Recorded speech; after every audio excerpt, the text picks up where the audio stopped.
I'm sitting at my desk in the open plan office, the hum of keyboards and muted conversations a dull roar in my ears. My eyes keep drifting to the corner where Noah sits, his head bent over his laptop, oblivious to the storm he's left in my heart. It's been 2 weeks since he ended our relationship, a brief but intense romance that grew unexpectedly from months of friendship. For a few months we were each other's safe haven, a bubble where the outside world vanished, where we felt seen and free to be ourselves. But now he's gone from my life, almost. We work together, a cruel twist that forces me to see him every day, to navigate the toxic workplace that helped tear us apart. His words from our last chat about missing me, about a possible future, echo in my mind, leaving me confused and aching. At 28, I'm grappling with the loss of something rare, and beneath the pain, a quiet anger stirs, whispering of making him feel the weight of his indecision, even if I know revenge won't mend what's broken.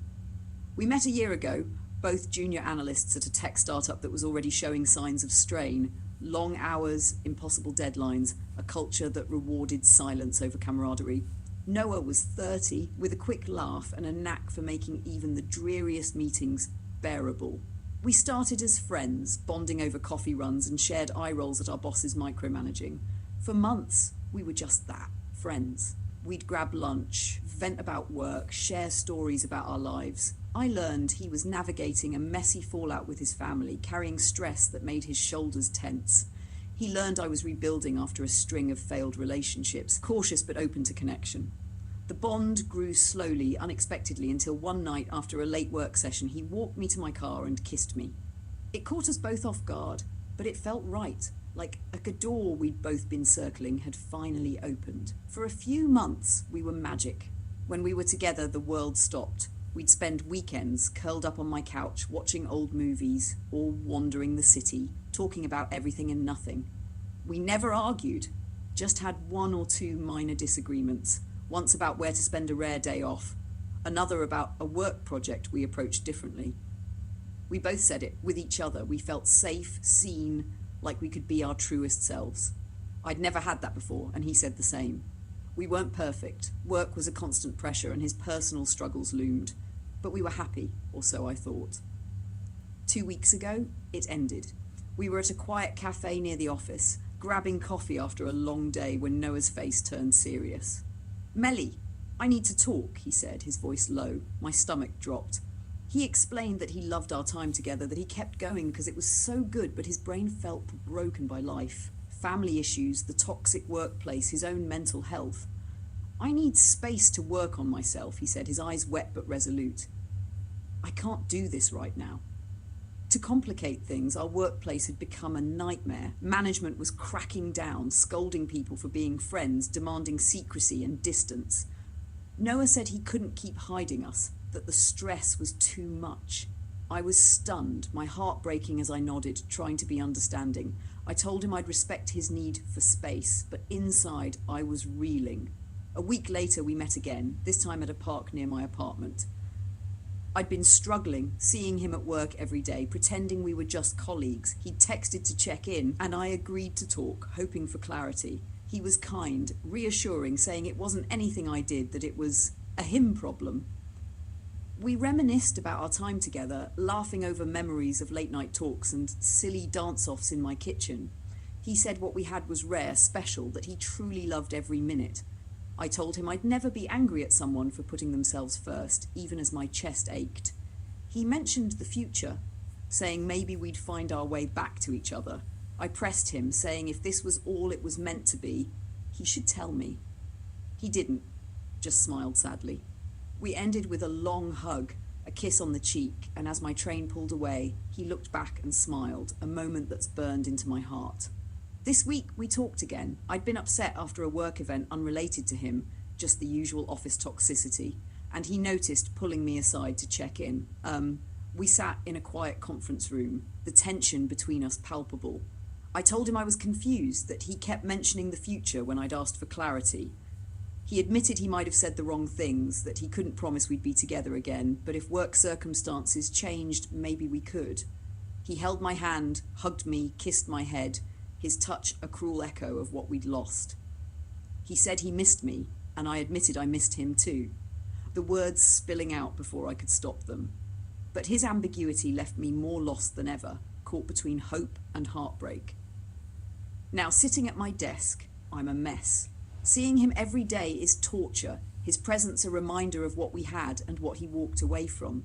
The workplace feels like a pressure cooker, its rules suffocating any chance of healing. I'm hurt, not just by the breakup, but by his indecision, his hints at a future he won't commit to. I want to be angry, but I can't. Not fully. He was honest about his struggles, and I meant it when I said I'd respect his choice. But beneath the pain, a spark of anger flickers, not at his need for space, but at the way he's left me hanging, at the mixed signals that keep me tethered to him. I want him to feel the weight of his choice, to see what he's lost, even if I know revenge won't bring him back. I imagine sending him a message, not emotional but clear. I hope you find what you're looking for, Noah, but I can't wait for maybe anymore. Then I'd step back, focus on myself, let him grapple with the finality of it.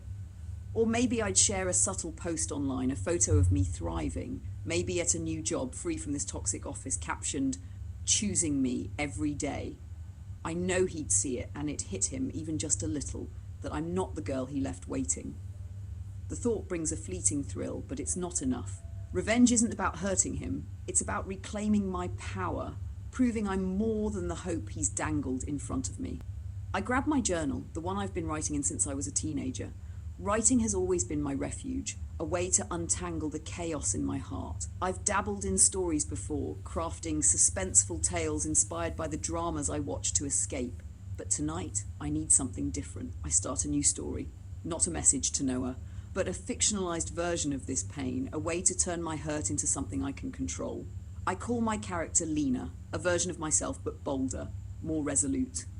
In the story, Lena falls for a co-worker, their bond blooming unexpectedly, only for him to end it, citing personal struggles and a toxic workplace.